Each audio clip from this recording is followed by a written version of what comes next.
Hi, and welcome to the latest NSPCC Learning Podcast. The episode you're about to listen to was recorded in January 2022 and focuses on practice considerations when working with children and families where there's been harmful sexual behaviour between siblings. Katy, Tomkinson and Rowan, Wolfe are children's service practitioners and social workers from our Stoke Service Centre who work on our harmful sexual behaviour service. In this podcast, they talk about the impact intrafamilial abuse can have on families. They talk about supporting families with patience, empathy and understanding, the importance of safety plans, the differences in harmful sexual behaviour contexts and contributing factors when family dynamics are involved, and reunification work, how families can and do move on in the future. Katy and Rowan began by talking about how families are often in crisis when they first arrive for harmful sexual behaviour service sessions. I think when families come to work with us where there's been harmful sexual behaviour between siblings, they really are in crisis. It is a bit like a sort of metaphorical bomb has gone off in the family. I think parents can feel hugely conflicted. There might be some level of denial. Or they might be really rejecting of the child that might have displayed the harmful sexual behaviour. And I think it's really, really important that we sort of approach it with supporting that family with real patience, empathy and understanding. But I think what we also know is that they're not necessarily able to manage that risk really effectively to begin with, perhaps because of the denial or the rejection and thing that's in place. Which makes me think that probably having a really robust safety plan right at the beginning of the work is crucial. Safety planning is really important in all cases, but particularly when sibling sexual abuse has occurred. The family dynamics can be quite different, and you often have a situation where the child who has experienced the harmful sexual behaviour is living in the home with the person who's done that behaviour to them. So to have that safety plan in place to ensure that they feel safe, but also to manage the risks that may be presented. Whenever you're doing a plan, it's really important that that plan is amended and reviewed as the work goes on, because there's so many new bits of information that come out in the work or changes to the family dynamic, and that needs to be reflected throughout. But I think it's really important that you also think about the environment which has facilitated the behaviour in the first place, and how you look at those specific risks and put those within the safety plan to reflect those dynamics that go on. And I think you need to think about not only how the family functions as a whole, but looking at all the individual relationships within that. And that isn't just between the two parties where the HSB has occurred, but also it might be about how parents treat each of those children. Do they treat them differently? Do they treat them the same? When sibling sexual abuse occurred within a family unit, there might also be significant child protection or safeguarding issues that need to be thought about, and that needs to be referenced within the plan as well, about how you manage that. We need to think about parents' ability to protect, and when we think about the contributory factors to how the HSB has occurred in the first place, what of the family dynamics and the parenting dynamics are sort of factors in the development of that behaviour. So we need to think about, has it been a sexualised environment that the children have grown up in? Were there any warning signs? Have parents missed those warning signs? And if so, why did they miss them? Were they not available at the time? Is it because they've got their own experiences and they thought that that was kind of normal behaviour for children? And we need to think about the background features. You know, is there any domestic violence? Is there conflict within the family? And one thing that I've noticed, we also have to think about potential other ways where the parents may actually be at risk. So when the HSB is displayed towards the parent as well. Okay, yeah. Or there may also be violence towards parents. And that's really difficult, because actually it's the parent then who's got to implement the safety plan, but they may be in a position where they're frightened of their child, or they're in a position that their child has power over them. So how can they implement it effectively? At risk themselves, yeah. And I think I often hear that a safety plan in the home isn't really valid or necessary because they don't believe that the parent will be able to adhere to it. But actually, where that's the case and where that might highlight sort of additional safeguarding concerns, we should still set out a safety plan and some clear expectations, because it does provide some real insight in the assessment around that parent's capacity to keep children safe.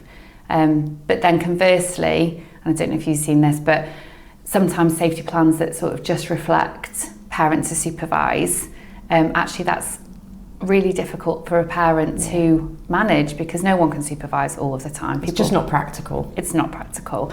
And actually that's quite parent blaming then, isn't it? If things go wrong, the idea is that that's the parent's fault because they weren't supervising as per the safety plan, but actually that safety plan is set out to fail because people need to be able to go for a shower, people need to be able to use the loo or go to bed and sleep at night. The plan's got to be proportionate to the risk as well, hasn't it? So if we're saying that a child is so risky that they can't be left for a second, then we have to consider, should they be still living in that environment together? If that's not the case, and we know that there are certain risky times like bedtime, bath times, perhaps previously they've babysat for their siblings, they might be times that actually the parent can manage because it's a shorter period of time. So I think we talked about like top tips. So you might have a situation where during the sort of the usual routines of the day, like the getting ready in the morning, the going to bed at night, just make sure that the parent is always at the part of the house that the children are at. Yeah. I know you've talked about baby monitors. Sometimes they've been used really effectively, particularly in communal areas. They've used baby monitors. We've had lots of discussions with video recording equipment.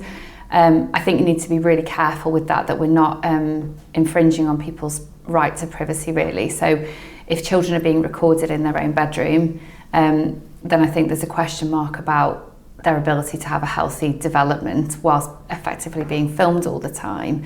And I think if the risk is so great that they need to be filmed all the time, then we need to be thinking about, should those siblings be living together at all? Are there other family members that might be able to support whilst the assessment and the work is sort of going on? So I do think anything sort of monitoring, recording equipment needs to be thought about really carefully with the family, with the wider professional network, but certainly baby monitors on the landing to hear if children are getting out of bed in the night and things like that can be used effectively. Yeah, I think often siblings might share bedrooms as well. So situations where you've got a number of siblings and you might say, well, the person who's displayed the HSB isn't going to share a bedroom with the person who's been impacted. But you also need to think about the risks to the other siblings. So one, it might be, has there been any HSB that's occurred to other siblings, but it might have only actually we've found out about one sibling. But also don't assume that they're okay because it hasn't happened to them. So we often suggest that they shouldn't be sharing bedrooms. And that becomes really challenging for families, particularly if they're not in a position that there is no other bedrooms or there's no space in the house to put beds.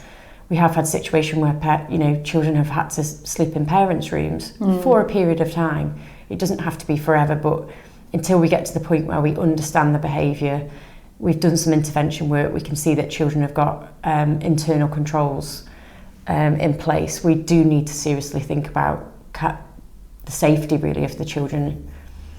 So we know that there are lots of crossover in sibling sexual abuse cases and other forms of harmful sexual behaviour. There's lots of similar contributory factors, but I think there are also specific factors that relate sort of to cases of sibling sexual abuse, which I think is kind of what you're saying really in terms of that really understanding the behaviour in order that we can manage risk effectively.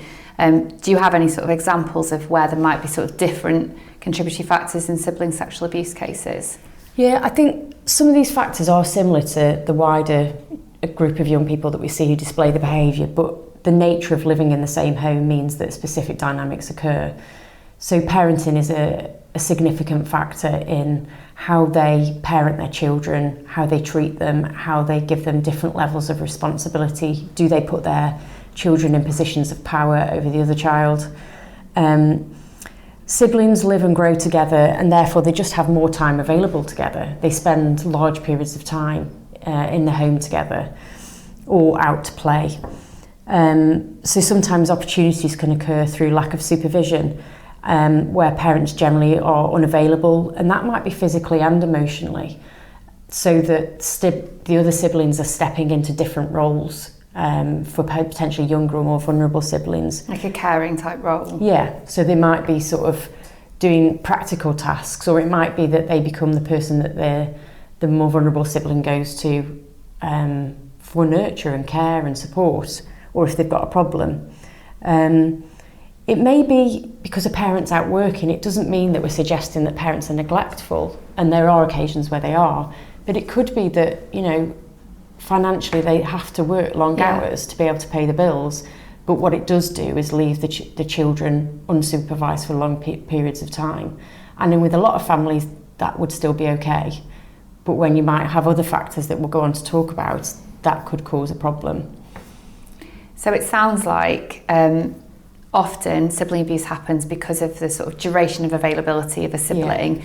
But then conversely, we do also see that sometimes siblings are targeted specifically. So you might have a situation in a household where children are treated differently. You might have a really favoured child, and then you might have a child that is scapegoated and rejected. And sometimes thinking of examples where you've had, a mum has had several children with an abusive partner, and then that partner's left and they've gone on to have children with another partner who's still in that family home, that actually those sort of younger children with current partner have been sort of more favoured. Certainly I've seen that in my casework, and there's evidence within our assessment that, you know, the harmful sexual behaviour has been specifically directed at that child because of sort of feelings of anger, resentment, jealousy towards that child. And I think whilst we think that they may have been targeted deliberately, we need to remember that they are children first, and they're seeking to have their needs met really, rather than the way an adult might target a child. I think conversely, you can have a situation where the favoured child is the one that displays the behaviour because generally the parents believe them, and the younger child or the less favoured child might think, well, mum and dad often believe that child anyway, so they're not going to believe me if I say something. So there's lots of different dynamics that can take place. I think we've talked a bit about, you know, if you've got potentially an older sibling taking on more of a parental role or being an emotional stand-in for, you know, parents being less available. And then the more vulnerable sibling potentially becoming dependent on the sibling that displays the HSB. And that then becomes really difficult. So if you tell someone about what they're doing, you kind of lose your main caregiver. Or somebody that meets your needs in lots of other ways. So often when there is abuse within families, regardless of whether that could be adult to child or within sibling groups, there's also potentially love that's there. This is somebody that they love and value, is that they just want the behaviour to stop. And that can leave a lot of emotional harm to deal with in understanding why someone you love and you feel you should be able to trust and care for you is then someone who's actually harming you. And what we have with that is families have now got to navigate all those difficult emotions in terms of how they move on for the future. I think what we also see is families where there's a lot of chaotic environments or conflict in the families. And that can be where there's quite harsh treatment or neglectful treatment. We often see a lot of trauma and sometimes attachment difficulties. Particularly, I think, we do see a lot of young people where there's domestic abuse that's part of that dynamic, and children where they're having feelings of powerlessness, and then the HSB often makes them feel that they have some power and control in their life. And I think what's difficult is they may have spent their life watching people not respecting other people's boundaries. So why would they respect other people's boundaries? Because and not seeing what healthy consent looks like. Yeah. And that might not be that they've observed something sexual, but if people treat each other poorly and someone can't say, I don't like how you're treating me, and step away from that situation, how do they then learn that people have boundaries? Or that there's just quite chaotic or, you know, just parental disharmony, and they might act out what they've seen in terms of power dynamics or actual sexual behaviour, or they may be seeking out comfort from each other because they're feeling sad and about what's going on with the conflict in the home. Yeah, and I can definitely think of cases that we've had where there's been an element of mutuality to the harmful sexual behaviour. So the harmful sexual behaviour is sought out between siblings because they've grown up in, sexually violent and dangerous households, and it starts off as a way to sort of comfort one another, and it's become sexual partly because they've been exposed to lots of sexual things that they shouldn't have seen, really, all things being equal. So they've had all those sort of contributory factors, but it's not come from any sort of place of seeking to cause harm to the other person. It's come about through having to sort of meet their needs, and then that's happened in a really maladaptive way. I think what's really difficult is that our services are typically set up to respond to children who have displayed the behaviour, and then separate services to respond to children who've been impacted by the behaviour. And actually children don't fit into those neat boxes and categories at all. And it's important that I think our assessments are really, really robust in thinking about, not just what the behaviour was, but what are the contributory factors sitting behind it. And as you said right at the beginning, what are those key relationships that sort of facilitated that behaviour? What's the environment that's facilitated that behaviour, so that our intervention work and our work going forward, any sort of reunification work and enduring relationship work is effective but also safe. And we often, when we're having siblings, there's complex dynamics at play, because we often, when we're looking at behaviour that's beyond the family, we'd be thinking about what are the power differences, its size, age, intellectual capacity. There's lots of different factors that might make somebody become more dominant. It might just be a personality thing. But what we'd think of, would these children normally be playing together? So are they in the same year at school, for example? But with siblings, you can have quite different age ranges or power differences, but they do play together because they're siblings and are in the same environment. And we have times with siblings where they'll kind of get up to mischief together, and that's okay, and times where they do things very separately. And the relationship can change, can't we? So a sibling can start play fighting 1 minute, and then suddenly they don't like it anymore. Yeah, or it can become a real fight really quickly. And I think when we've got sort of mutuality in the behaviour in some way, there can be times where it may be both parties taking part, but at other times it really isn't. And I think this is where the assessment's key, isn't it, to really understand what the behaviour meant for each child, so that we don't just go into this, I'm going to put you with the perpetrator service, because that's not a helpful approach. We've got to think about all the different nuances of how that interaction took place and what that meant. So do you think that kind of trying to, ultimately, I guess our goal is to bring families back together so that they can live together safely and happily? That obviously takes time. Often there's a focus on that happening as soon as an assessment is done. What do you think about that? Yeah, nothing's changed for me. I mean, sometimes you've got a situation where parents genuinely didn't know, and you can sort of see that they're able to put the safeguards in place, but I would want to understand the dynamics of the family environment that may have been, that have impacted on why the behaviour is displayed in the first place. What we've got to think is sibling relationships are some of the most enduring relationships that we will ever have. And often when our parents have got older and then they've gone, you might still have those relationships. So they are really important. There will be some siblings that after this behaviour, they just can't go back to being siblings anymore, and they may not want to have a relationship. But for the majority, what we're wanting to see is that these are children.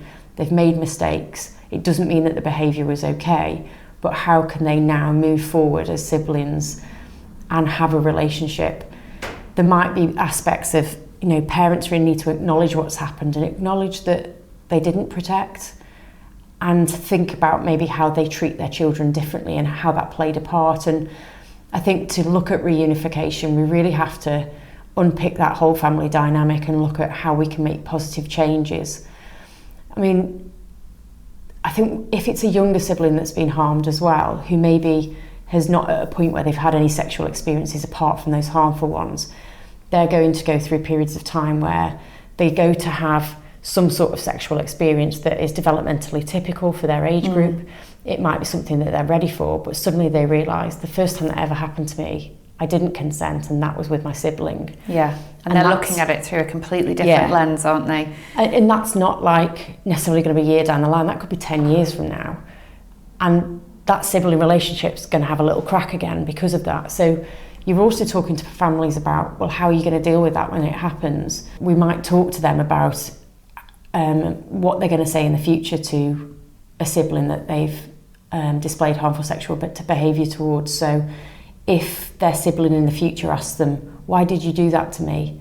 For making sure that that young person is prepared about what they may say in response to that, but in a way that helps that person with what they experience, so that it's that person taking responsibility and not blaming the person as though they were part of it. It's got to be something that allows them to help to heal, but also heals their relationship and helps them be able to move forward. I've definitely had similar conversations with my families, particularly where you've got a sort of a much younger child that's been impacted by the behaviour versus an older child displaying it, that almost they need to expect that as that younger child perhaps hits puberty, adolescence, that they need to be able to go back to this and have another conversation about it, understanding it at the stage of the development that they're at. So it sounds like really we need to get to kind of doing some work with the child that's displayed the behaviour and some support work with any children impacted by it, but also work with parents before we start thinking about how do we put all that family back together, and not be kind of led by a professional agenda or a funding agenda wherever possible. And we do see that. The reality is, a lot of services are underfunded, they're struggling. There's a lack of placements for foster care or residential placements. And these are drivers. We don't want them to be drivers, but they are drivers in decision making, and they shouldn't be. But we do need to think, if families aren't ready, they're more likely to have a breakdown in their relationships again.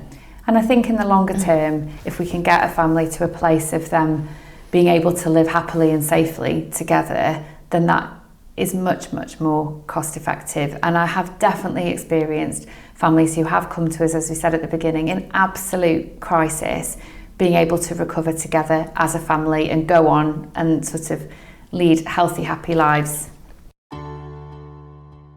Thanks for listening to this NSPCC Learning Podcast.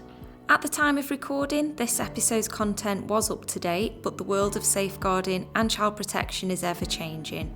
So, if you're looking for the most current safeguarding and child protection training, information or resources, please visit our website for professionals at nspcc.org.uk/learning.